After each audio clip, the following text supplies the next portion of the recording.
ఇంతకుముందు చేసినటువంటి చిన్న వీడియో నా స్టేట్మెంట్ ఇది దాదాపుగా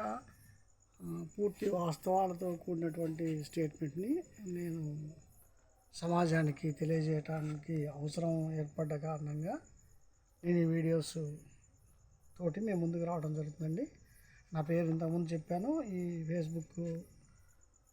అకౌంట్ ఆర్ ఛానల్ ఏదైతే ఉందో శ్రీరామకృష్ణ విద్యాలయం ఇల్లందు అనేది, దాని యొక్క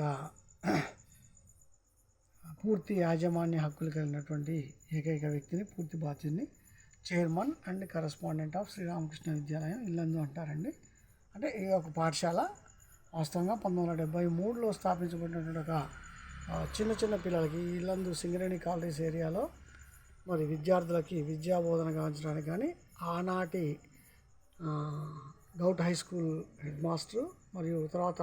ప్రమోషన్ మీద డిప్యూటీ ఇన్స్పెక్టర్ ఆఫ్ స్కూల్స్గా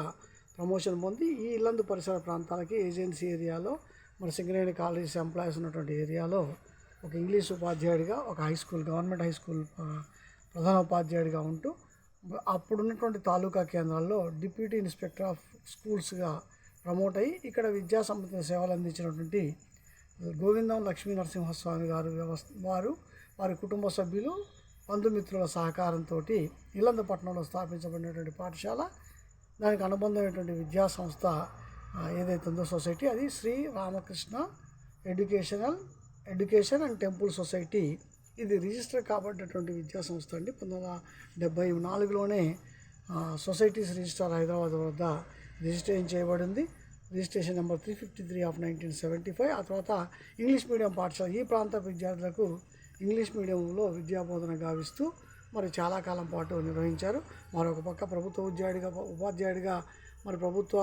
ఉపాధ్యాయుల మీద పర్యవేక్షణ ఉన్నటువంటి డిప్యూటీ ఇన్స్పెక్టర్ ఆఫ్ స్కూల్స్గా పనిచేస్తూనే ఇక్కడ ఉన్నటువంటి సింగరేణి కాలనీస్ ఉద్యోగులు, మరి చిన్నవాళ్ళు, వాళ్ళు ఉన్న ఉద్యోగులు, కార్మికుల యొక్క పిల్లలు ఎవరైతే ఉన్నారో స్థానికంగా ఉన్నటువంటి వ్యాపారస్తుల పిల్లలకి ఆంగ్ల మాధ్యమంలో విద్యాబోధన చేయించడం కానీ ఈ స్కూల్ని స్థాపించారు. మరి వారు ఆ రోజు తన శ్రీమతి అయినటువంటి గోవిందం పద్మావతి గారి ఆధ్వర్యంలో సొసైటీని ఏర్పాటు చేసి, వారు ముందు సొసైటీ మెంబర్గా ఉండి తర్వాత ప్రభుత్వ ఉపాధ్యాయుడిగా సొసైటీలు నిర్వహించకూడదన్న చట్టాన్ని తెలుసుకొని వారు ఆ సొసైటీలోంచి వైదొలగి వారి శ్రీమతిని ఈ పాఠశాలకు కరస్పాండెంట్ చైర్మన్గా వ్యవహరింపజేస్తూ స్థానికంగా ఉన్నటువంటి ఒక 9-10 మంది మరి స్థానిక వ్యాపారులు, ఉద్యోగస్తులు, మిగతా సంఘాల వాళ్ళు ఎవరైతే ఉన్నారో వాళ్ళ సహకారంతో ఈ పాఠశాలని వారు మరణించేంత వరకు కూడా దిగ్విజయంగా నిర్వహించడం జరిగింది. ఆ తర్వాత 1991వ సంవత్సరంలో నేను ఈ పాఠశాలలో ఉపాధ్యాయుడిగా వచ్చాను. ఆ తర్వాత ఈ పాఠశాలలో 2.5 సంవత్సరాల పాటు కొనసాగి చిన్న మరి సమస్యల యాజమాన్యానికి ఒక పాఠశాల ఈ పాఠశాలలో పూర్తి స్థాయి ఉపాధ్యాయుడిగా పనిచేస్తున్న నాకు మరి ఈ పాఠశాల యాజమాన్య యొక్క బంధుమిత్రుల మధ్య వచ్చినటువంటి చిన్న అభిప్రాయ భేదాలతోటి ఈ పాఠశాల నుంచి నేను తిరిగి మా స్వగ్రామం అయినటువంటి ఖమ్మంకి వెళ్ళేటువంటి పరిస్థితి వచ్చిన సందర్భంలో మా పాఠశాల విద్యార్థులు చిన్న విద్యార్థులు 7th క్లాస్ వరకే ఉండేదండి ఈ పాఠశాల. 91లో నేను వచ్చినప్పటి నుంచి 94లో 93 నవంబర్లో ఈ పాఠశాల నుంచి నేను బయటికి వెళ్ళేటప్పటికి కూడా నేను ఈ పాఠశాల ఉపాధ్యాయుడిగా జాయిన్ అయినప్పుడు దాదాపు 60 మంది పిల్లలు మాత్రమే ఉన్నారు. ఆ తర్వాత 2 సంవత్సరాల కాలం హార్డ్ వర్క్ చేశాక నేను అప్పుడున్నటువంటి యాజమాన్యం, మిగతా ఉపాధ్యాయులు ఎవరుతున్నారో 6-7 ఉపాధ్యాయులు, మహిళా ఉపాధ్యాయులు ఎక్కువ మంది ఉండేవాళ్ళు, అందరం కూడా హార్డ్ వర్క్ చేసి 450 పైగా 2 సంవత్సరాల కాలంలో అడ్మిషన్స్ తీసుకొచ్చి నిర్విఘ్నంగా పాఠశాల దిగ్విజయంగా కొనసాగుతున్నటువంటి కాలంలో మరి పిల్లలకు సంబంధించిన విద్యాబోధన విషయంలోనూ, పేరెంట్స్ నుంచి కలెక్ట్ చేసే ఫీజుల విషయంలో వచ్చిన ఒత్తిడి విషయంలో వచ్చిన చిన్న భేదాభిప్రాయం వల్ల యాజమాన్య కమిటీ వారి యొక్క మరి సోదరి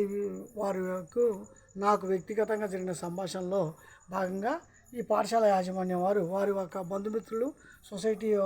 వాళ్ళ వైపు మొగ్గు చూపి అనవసరమైన వివాదాలకు, ఎలాగూ నేను కొంతకాలం ఉంటాను కాబట్టి వివాదాలకు ఫుల్ స్టాప్ పెట్టే విధంగా